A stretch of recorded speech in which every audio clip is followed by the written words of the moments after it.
This was a scene at Cane View Mocha Arcade today as the Ministry of Housing, accompanied by members of the riot squad of the Guyana Police Force, moved to demolish the structures occupied by squatters who failed to accept the compensation offered by the government. The Housing Ministry said the land on which the persons are on form part of the construction of the Eccles to Great Diamond Highway. Shots were fired by the police and persons were arrested, while angry residents threw bricks, bottles and flammable objects at the police. At one point, the excavator caught fire. What did them do? Like, me want to talk no more, man. It does everything damaged. Them telling me for coming one by one. Them saying that we outward. In these hard times, when you can pay 6 million or 5 million or 2 million for these things they know, then what's expensive? Nails expensive, board expensive, everything gone high. We bed broke up. Everything broke up. Well, I ain't sleep. Then the rain wet me up. It's right take out the road. I'm a homeless girl now. Now I'm a homeless girl. And this is totally wrong what the people doing. This is totally wrong. These people need to give we justice. 20-something years now we family live over here, boss. Actually 30 years now. Where we going? The area was surrounded by the police and housing officials who were executing the exercise.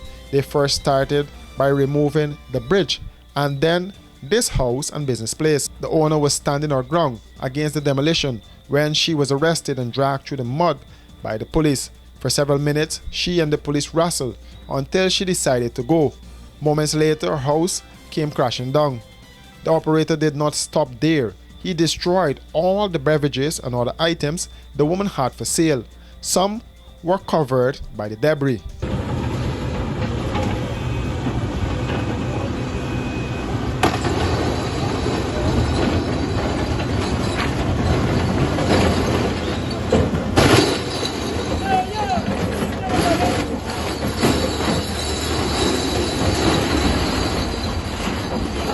By this time, some squatters started to remove their household, livestock and other items. Opposition leader Orby Norton arrived on the scene and tried to reason with the police and the housing officials.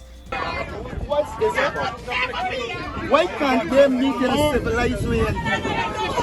Things got heated as the exercise continued, with residents pelting the police who returned fire.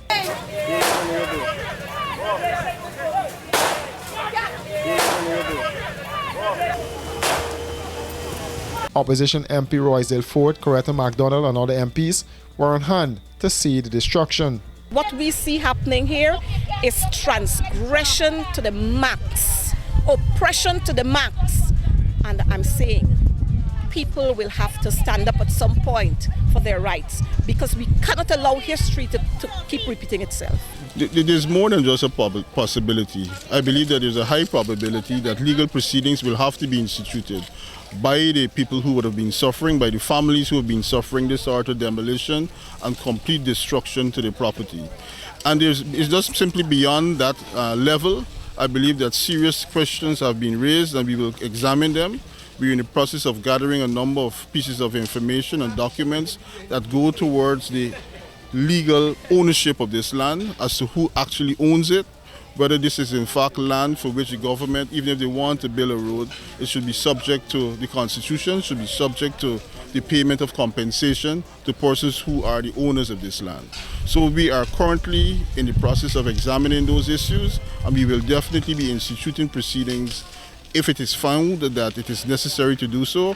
But in my view, having regard to what I've seen here, what I've learned over the last couple of days, this is a serious case that will require some degree of legal representation on the part of these people who suffered and you see what's happening, complete destruction to their livelihood. But this is a complete demolition to their lives. I believe it is extremely insensitive. When it occurred in Linden, when it occurs in other parts of the country, it is against the rights of the people, not because that they're squatters in the eyes of the government, not because they can't produce a title to property. This is completely against the law. They have no right to demolish homes, especially to demolish homes in the manner in which they're doing. This reminds us of the situation in apartheid South Africa, the demolition of homes and communities. And the government here would have signed all sorts of treaties. I don't know whether they don't read them, whether they don't pay attention to them in terms of the rights of people and the rights of persons to live, even in homes that are not necessarily on legal land owned by them.